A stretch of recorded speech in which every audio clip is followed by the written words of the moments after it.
1996년 북한 공군 조종사가 미그 19를 몰고 귀순한 이후 거의 30년 만의 일이었습니다. 2024년 10월 북한 미그 29 전투기가 휴전선을 넘어왔습니다. 그것도 한 대가 아니라 두 대가 동시에.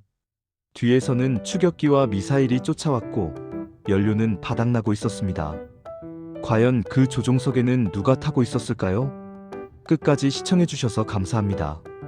구독과 좋아요로 함께해주세요. 여러분, 제가 오늘 들려드릴 이야기는 하늘에서 시작됩니다. 저는 22살에 처음 전투기 조종관을 잡았습니다. 평안남도 순천, 그 작은 시골 마을에서 농사짓던 부모님 밑에서 자란 제가 조종사가 되리라고는 꿈에도 몰랐지요. 어린 시절 논두렁에서 뛰놀며 하늘을 나는 새들을 올려다보곤 했는데 그때는 그저 부러울 뿐이었습니다. 아버지는 농사꾼이셨지만 일제시대 때 징용 갔다 오신 분이셨어요. 늘 말씀하셨죠. 철웅아, 배워야 산다. 공부해서 출세해라. 그 말씀 덕분에 열심히 공부했고 성분이 좋다는 이유로 공군에 발탁되었습니다. 아내 순이를 만난 것도 부대에서였습니다. 함흥 출신인 아내는 아버지가 퇴역 조종사셨어요. 어릴 때부터 비행기 소리를 자장가처럼 들으며 자랐다고 하더군요. 우리 둘 다 미그 29를 몰았습니다. 부부가 같은 기종을 모는 경우는 조선에서도 드물었지요. 평양 순안 비행장에서의 하루는 새벽 5시에 시작됐습니다. 기상 후 사상학습, 아침 점호, 그리고 비행훈련. 하늘에서 내려다보는 조국 산천은 참으로 아름다웠습니다. 대동강 물줄기, 멀리 보이는 산맥들, 논밭이 펼쳐진 평야. 내가 이 땅을 지키고 있구나 하는 자부심이 있었어요. 주말이면 아이들과 대동강변을 걸었습니다. 아들 준혁이는 17살 김일성 종합대학 입학을 앞두고 있었고 딸 은별이는 14살 중학생이었지요. 순이가 싸온 주먹밥을 나눠 먹으며 웃던 그 시절이 지금도 눈에 선합니다. 그런데 말이죠. 그때 저는 한 가지 이상한 점을 느끼고 있었습니다. 훈련 비행을 나갈 때마다 연료가 부족했어요. 오늘도 30분만 비행하라는 지시가 내려왔습니다. 세계 최강이라던 우리 공군이 왜 연료가 없는 걸까? 순이에게 슬쩍 물어봤더니 아내도 고개를 갸웃거렸습니다. 하지만 그런 의무는 품어서는 안 되는 것이었어요. 저는 그저 시키는 대로 비행하고 충성을 다짐하며 살았습니다. 그때는 정말 그랬습니다. 의심 없이, 질문 없이. 하늘에서 내려다본 조국은 아름다웠으니까요. 그 일은 2023년 늦가을에 일어났습니다. 중국 접경 지역 정찰 비행 임무를 받았어요. 압록강 상공을 따라 비행하는데 갑자기 무전기에서 이상한 소리가 들려왔습니다. 처음에는 잡음인 줄 알았지요. 그런데 귀를 기울여 보니 한국말이었어요. 남조선 방송이 전파를 타고 들어온 겁니다. 오늘 서울 날씨는 맑음, 낮 최고 기온 18도. 별것 아닌 날씨 예보였습니다. 그런데 이상하게 가슴이 두근거렸어요. 그날 밤 잠을 이룰 수가 없었습니다. 며칠 뒤 순이가 조심스럽게 말했습니다. 여보, 나도 들었어요. 그 방송. 우리는 밤늦게 아이들이 잠든 뒤 작은 목소리로 이야기를 나눴습니다. 마치 죄를 짓는 것처럼요. 그 뒤로 저는 비행할 때마다 은밀히 주파수를 맞춰봤습니다. 남조선 소식이 하나둘 들려왔어요. 24시간 편의점이 있다는 것, 누구나 외국 여행을 갈 수 있다는 것, 인터넷이라는 걸로 세상 모든 정보를 볼 수 있다는 것. 우리가 배운 것과 완전히 달랐습니다. 당에서는 남조선 인민들이 굶주리고 미제의 식민지로 착취당한다고 했습니다. 그런데 방송에서 들리는 남조선은 풍요롭고 자유로웠어요. 도대체 뭐가 진실인 걸까? 어느 날 저녁 아들 준혁이가 물었습니다. 아버지, 남조선 사람들은 정말 우리보다 못 살아요? 저는 대답하지 못했습니다. 거짓말을 할 수가 없었어요. 그렇다고 진실을 말할 수도 없었고요. 순이가 밤마다 울었습니다. 우리 아이들도 저렇게 살 수 있을까? 자유롭게, 배고프지 않게. 저는 아내의 손을 잡고 아무 말도 하지 못했습니다. 문득 어머니 생각이 났습니다. 순천에 혼자 계신 팔순 어머니. 6.25 때 아버지 형제들이 뿔뿔이 흩어졌다고 하셨지요. 큰아버지는 남으로, 작은아버지는 행방불명. 그 아픔을 평생 가슴에 품고 사신 어머니. 우리 아이들에게도 그런 아픔을 물려줘야 하는 걸까요?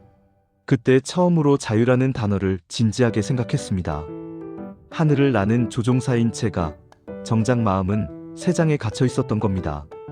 그해 겨울 믿을 수 없는 일이 벌어졌습니다. 같은 편대에서 15년을 함께한 동료 박철수가 한밤중에 끌려갔어요. 보위부 요원들이 들이닥쳐서 그를 끌고 갔습니다. 죄목은 불순사상 유포였습니다. 철수가 무슨 말을 했는지는 모릅니다. 다만 며칠 전 그가 했던 말이 떠올랐어요. 형, 우리가 모르는 세상이 있는 것 같아. 그게 마지막이었습니다. 철수는 그 뒤로 소식이 없었습니다. 가족들도 연락이 끊겼고요. 마치 처음부터 존재하지 않았던 사람처럼 사라졌어요. 그 뒤로 부대 분위기가 싸늘해졌습니다. 사상검토회의가 잦아졌고 서로를 감시하는 눈빛이 느껴졌어요. 저와 순이도 예외가 아니었습니다.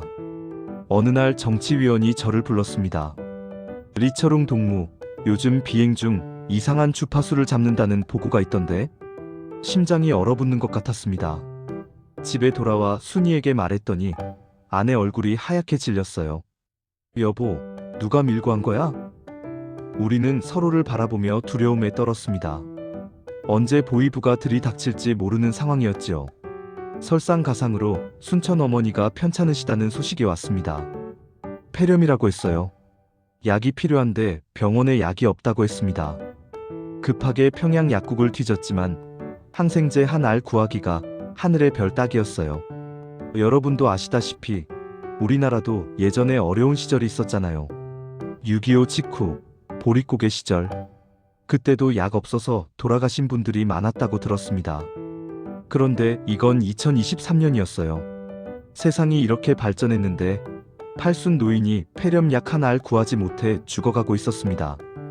어머니 병문안을 갔을 때 어머니가 제 손을 잡으셨어요. 철웅아, 넌 잘 살아라. 아이들 잘 키우고. 그 마른 손이 떨리고 있었습니다. 저는 아무 말도 못하고 울기만 했습니다. 돌아오는 기차 안에서 결심했습니다. 이대로는 안 된다. 무언가 해야 한다. 그해 겨울 믿을 수 없는 일이 벌어졌습니다. 같은 편대에서 15년을 함께한 동료 박철수가 한밤중에 끌려갔어요. 보위부 요원들이 들이닥쳐서 그를 끌고 갔습니다. 죄목은 불순사상 유포였습니다. 철수가 무슨 말을 했는지는 모릅니다. 다만 며칠 전 그가 했던 말이 떠올랐어요. 형, 우리가 모르는 세상이 있는 것 같아. 그게 마지막이었습니다. 철수는 그 뒤로 소식이 없었습니다. 가족들도 연락이 끊겼고요. 마치 처음부터 존재하지 않았던 사람처럼 사라졌어요. 그 뒤로 부대 분위기가 싸늘해졌습니다. 사상검토회의가 잦아졌고 서로를 감시하는 눈빛이 느껴졌어요. 저와 순이도 예외가 아니었습니다. 어느 날 정치위원이 저를 불렀습니다. 리처룽 동무, 요즘 비행 중 이상한 주파수를 잡는다는 보고가 있던데? 심장이 얼어붙는 것 같았습니다. 집에 돌아와 순이에게 말했더니 아내 얼굴이 하얗게 질렸어요. 여보, 누가 밀고 한 거야? 우리는 서로를 바라보며 두려움에 떨었습니다. 언제 보위부가 들이닥칠지 모르는 상황이었지요. 설상가상으로 순천 어머니가 편찮으시다는 소식이 왔습니다. 폐렴이라고 했어요. 약이 필요한데 병원에 약이 없다고 했습니다. 급하게 평양 약국을 뒤졌지만 항생제 한 알 구하기가 하늘의 별 따기였어요. 여러분도 아시다시피 우리나라도 예전에 어려운 시절이 있었잖아요. 6.25 직후 보릿고개 시절. 그때도 약 없어서 돌아가신 분들이 많았다고 들었습니다. 그런데 이건 2023년이었어요. 세상이 이렇게 발전했는데 팔순 노인이 폐렴 약 한 알 구하지 못해 죽어가고 있었습니다. 어머니 병문안을 갔을 때 어머니가 제 손을 잡으셨어요. 철웅아, 넌 잘 살아라. 아이들 잘 키우고. 그 마른 손이 떨리고 있었습니다. 저는 아무 말도 못하고 울기만 했습니다. 돌아오는 기차 안에서 결심했습니다. 이대로는 안 된다. 무언가 해야 한다. 2024년 봄, 어머니가 돌아가셨습니다. 끝내 약을 구하지 못했어요. 임종도 지키지 못했습니다. 부대에서 휴가를 허락하지 않았거든요. 어머니 장례식에도 하루밖에 가지 못했어요. 관 앞에서 불효자를 용서해 주세요라고 몇 번이나 절을 했는지 모릅니다. 장례를 치르고 돌아오는 길에 아버지 산소에 들렀습니다. 순천 뒷산 소나무 아래 아버지가 잠들어 계셨지요. 저는 아버지 묘 앞에 엎드려 울었습니다.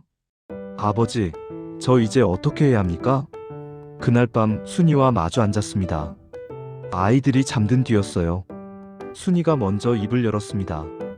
여보, 우리 떠나요. 저는 아내를 바라봤습니다. 어디로? 남쪽으로요. 가슴이 철렁 내려앉았습니다. 하지만 이미 마음속으로는 알고 있었어요. 이 길밖에 없다는 것을. 우리는 밤새 이야기했습니다. 준혁이와 은별이 미래, 더 이상 거짓 속에서 살게 할 수 없다는 것, 그리고 무엇보다 자유롭게 살고 싶다는 것. 순이가 울면서 말했어요. 우리 아이들만이라도 사람답게 살게 해주고 싶어요. 부모 마음은 다 똑같습니다. 자식이 잘 되기를 바라는 마음 말이에요. 문제는 방법이었습니다. 일반 탈북처럼 두만강을 건널 수는 없었어요. 조종사는 감시가 철저했거든요. 그때 순이가 말했습니다. 우리한테는 비행기가 있잖아요. 미친 생각이었습니다. 전투기 2대를 몰고 남쪽으로 날아간다? 하지만 생각해보니 그게 유일한 방법이었어요. 그 뒤 석 달 동안 우리는 준비했습니다. 훈련 비행 경로를 분석하고 레이더 사각지대를 파악했어요. 연료량을 계산하고 어느 지점에서 방향을 틀어야 하는지 연구했습니다. 모든 것을 머릿속에만 담았어요. 단 한 글자도 적지 않았습니다. 가장 힘들었던 건 아이들 문제였습니다. 비행기에 태울 수 없었어요. 일단 우리가 먼저 가고 반드시 데려오겠다고 다짐했습니다. 아이들에게는 아무 말도 하지 않았어요. 모르는 게 안전했으니까요. 출발 전날 밤, 저는 몰래 아이들 방에 들어갔습니다. 자고 있는 준혁이와 은별이 얼굴을 한참 바라봤어요. 반드시 데리러 올게. 아빠가 약속한다. 마음속으로 그렇게 맹세했습니다. 2024년 10월 어느 날 드디어 그날이 왔습니다. 정기훈련 비행이 예정된 날이었어요.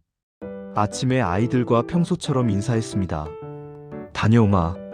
준혁이가 아버지, 오늘 저녁에 같이 밥 먹어요라고 했어요. 저는 웃으며 고개를 끄덕였습니다.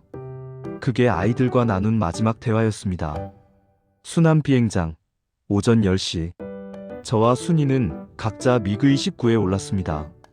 심장이 터질 것 같았지만 표정을 감췄어요. 평소처럼 이륙전 점검을 하고 관제탑과 교신했습니다. 1호기, 2호기 이륙 준비 완료. 활주로를 달려 하늘로 솟아올랐습니다. 구름을 뚫고 올라가는 순간 돌이킬 수 없다는 걸 알았어요. 계획대로 북쪽으로 향하는 척하다가 지정된 지점에서 방향을 틀었습니다. 남쪽으로. 순이 비행기가 내 옆에 바짝 붙어 날았어요. 무전으로 아내 목소리가 들렸습니다. 여보, 이제 시작이야. 5분쯤 지났을까? 관제탑에서 고함이 들려왔습니다. 1호기, 2호기, 무슨 짓이냐? 즉시 복귀하라. 저는 무전기를 껐습니다. 그때부터 지옥이 시작됐습니다. 뒤에서 추격기가 발진했다는 걸 레이더로 확인했어요. 2대, 3대, 점점 늘어났습니다. 지상에서는 대공포가 불을 뿜기 시작했어요. 포탄이 터지는 게 보였습니다. 귀가 먹먹해질 정도로 가까웠어요. 미사일 발사. 경고음이 울렸습니다. 뒤에서 미사일이 쫓아오고 있었어요. 저는 급강하하며 회피 기동을 했습니다. 온몸에 피가 쏠리고 눈앞이 깜깜해졌어요. 45년 인생이 주마등처럼 스쳐 지나갔습니다. 여보, 괜찮아? 순이 목소리가 들렸습니다. 아내 비행기를 보니 날개 끝에 연기가 피어오르고 있었어요. 파편에 스친 겁니다. 심장이 멎는 줄 알았습니다. 괜찮아. 계속 가. 순이가 외쳤어요. 연료 경고등이 깜빡이기 시작했습니다. 계산했던 것보다 빨리 줄어들고 있었어요. 휴전선까지 얼마나 남았을까? 버틸 수 있을까? 저는 하늘을 향해 빌었습니다. 아버지, 어머니, 제발 우리를 지켜주세요. 전방에 휴전선이 보이기 시작했습니다. 휴전선이 눈앞에 있었습니다. 그 순간 추격기들이 멈췄어요. 더 이상 쫓아오지 않았습니다. 휴전선을 넘으면 전쟁이 될 수 있으니까요. 하지만 안심하기엔 일렀습니다. 연료 경고등이 미친 듯이 깜빡이고 있었거든요. 순이야, 연료 얼마나 남았어? 5분. 아니, 3분도 안 될 것 같아. 3분. 3분 안에 착륙하지 못하면 우리는 추락합니다. 휴전선을 넘자마자 새로운 문제가 생겼어요. 한국 공군 전투기 2대가 양옆에서 나타났습니다. 우리를 향해 날아오고 있었어요. 당연했지요. 북한 전투기가 갑자기 내려왔으니 적기로 오인할 수밖에요. 저는 떨리는 손으로 무전기를 켰습니다. 주파수를 맞추고 있는데 손에 땀이 줄줄 흘렀어요. 제발, 제발 들려라. 대한민국 공군, 여기는 북한 공군 소속 리처룽입니다. 귀순합니다. 쏘지 마세요. 정적이 흘렀습니다. 1초가 1년 같았어요. 그때 무전기에서 목소리가 들려왔습니다. 확인했습니다. 따라오세요. 착륙을 유도하겠습니다. 그 목소리를 듣는 순간 눈물이 쏟아졌습니다. 같은 말, 같은 한국말이었어요. 60년 넘게 갈라져 살았어도 우리는 같은 말을 쓰는 한 민족이었습니다. 한국 전투기가 앞에서 길을 안내했어요. 활주로가 보였습니다. 하지만 연료 게이지는 이미 바닥을 치고 있었어요. 엔진이 덜컹거리기 시작했습니다. 여보, 나 연료 다 떨어져. 순이 목소리에 비명이 섞여 있었어요. 저도 마찬가지였습니다. 마지막 힘을 쥐어짜서 활주로를 향해 기술을 내렸습니다. 바퀴가 땅에 닿았습니다. 쿵 하는 충격과 함께 비행기가 흔들렸어요. 활주로를 달리다가 멈췄을 때 엔진이 꺼졌습니다. 연료가 완전히 바닥난 겁니다.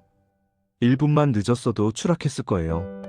저는 조종석을 열고 뛰어내렸습니다. 순이도 비행기에서 내려 달려왔어요.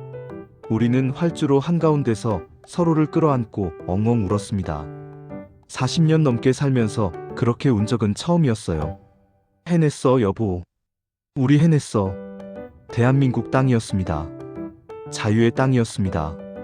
한국 땅을 밟은 기쁨도 잠시 가슴이 찢어지는 것 같았습니다.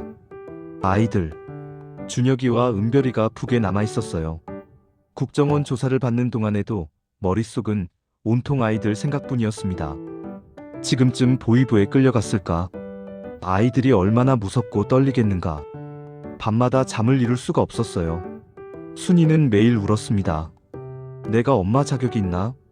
아이들을 두고 왔는데. 조사관들은 친절했습니다.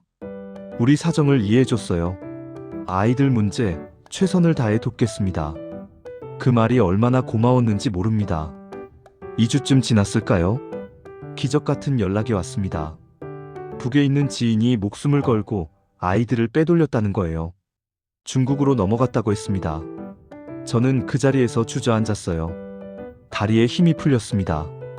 순이는 정말이에요? 정말이에요? 하며 울음을 터뜨렸지요. 하지만 아직 안심할 수 없었습니다. 중국에서 한국까지 오는 길이 멀고 험했거든요. 아이들이 붙잡히면 북송됩니다. 북송되면 생각하기도 싫었어요. 보름 동안 하루하루가 1년 같았습니다. 뉴스에서 탈북자 북송 소식이 나올 때마다 심장이 멎는 것 같았어요. 제발, 제발 무사히 오기를. 그리고 드디어 그날이 왔습니다. 아이들이 동남아를 거쳐 한국에 도착합니다. 공항으로 달려갔어요. 입국장 문이 열리는 순간 준혁이와 은별이가 걸어 나왔습니다. 야위고 지쳐 보였지만 살아있었어요. 우리 아이들이 살아서 왔습니다. 아빠, 엄마. 은별이가 먼저 달려왔어요. 저는 딸을 끌어안았습니다. 준혁이도 뛰어와 우리를 껴안았지요. 내 식구가 공항 한복판에서 엉켜 울었습니다. 지나가는 사람들이 쳐다봤지만 아무 상관없었어요. 미안해, 미안해. 아빠가 미안해. 저는 계속 그 말만 했습니다. 준혁이가 고개를 저었어요. 아빠가 길을 열어줬잖아요. 고마워요. 그 말을 듣는 순간 가슴속에 맺혀있던 것이 눈물이 되어 쏟아졌습니다. 여러분, 부모 마음은 다 똑같습니다. 자식이 잘 되기를 바라고 자식 앞에 놓인 고난을 대신 짊어지고 싶은 마음. 그날 저는 세상에서 가장 행복한 아버지였습니다. 한국에서의 첫날들은 모든 것이 신기했습니다. 마트에 처음 갔을 때 저는 한참 동안 움직일 수가 없었어요. 물건이 넘쳐났습니다. 쌀, 고기, 과일, 과자. 북에서는 상상도 못할 풍경이었지요. 은별이가 제 손을 잡아 끌었어요. 아빠, 왜 그래요? 저는 그냥 웃었습니다. 설명할 수가 없었어요. 24시간 불이 켜진 편의점, 누구나 탈 수 있는 지하철, 마음대로 볼 수 있는 텔레비전. 이게 자유구나. 이렇게 사는 거구나. 하나원에서 3개월 교육을 받았습니다. 한국 사회에 적응하는 법, 취업 준비, 그리고 마음 치유 프로그램까지. 처음에는 말투 때문에 고생했어요. 같은 한국말인데 억양이 달라서 사람들이 어디서 왔냐고 물었거든요. 하지만 시간이 지나면서 익숙해졌습니다. 지금 저는 항공 관련 민간 회사에서 일하고 있습니다. 전투기를 몰던 경험이 도움이 됐어요. 순이도 항공 교육 분야에서 일자리를 구했습니다. 준혁이는 대학에 입학했고 은별이는 고등학교에서 친구들과 잘 어울리고 있어요. 평범한 일상이 얼마나 소중한지 이제야 알겠습니다. 하지만 마음 한구석은 늘 아픕니다. 북에 두고 온 사람들 생각해요. 순천 어머니 산소, 이제 돌봐드릴 사람이 없습니다. 순이 부모님은 함흥에 계신데 소식조차 알 길이 없어요. 우리 때문에 고초를 겪고 계실까봐 가슴이 미어집니다. 가끔 밤하늘을 올려다봅니다. 저 하늘은 남과 북이 이어져 있잖아요. 같은 달, 같은 별을 보고 있을 북녘의 가족들 보고 싶습니다. 여러분, 저는 요즘 이런 생각을 합니다. 우리 세대의 통일을 볼 수 있을까? 6.25 때 헤어진 이산 가족 어르신들이 한 분, 두 분 세상을 떠나고 계시잖아요. 그분들의 한을 풀어드리지 못한 채 세월만 흐르고 있습니다. 통일이 되면 저는 제일 먼저 어머니 산소에 가고 싶습니다. 꽃 한 다발 들고 가서 어머니, 아들이 왔습니다. 이제 자유로운 하늘 아래서 잘 살고 있습니다. 라고 말씀드리고 싶어요. 그날이 오기를 간절히 바랍니다. 오늘 제 이야기를 들어주셔서 감사합니다. 자유가 얼마나 소중한 것인지, 가족이 함께한다는 것이 얼마나 큰 축복인지 이 이야기를 통해 조금이라도 느끼셨으면 좋겠습니다. 대한민국에서 자유롭게 살 수 있어서 정말 감사합니다.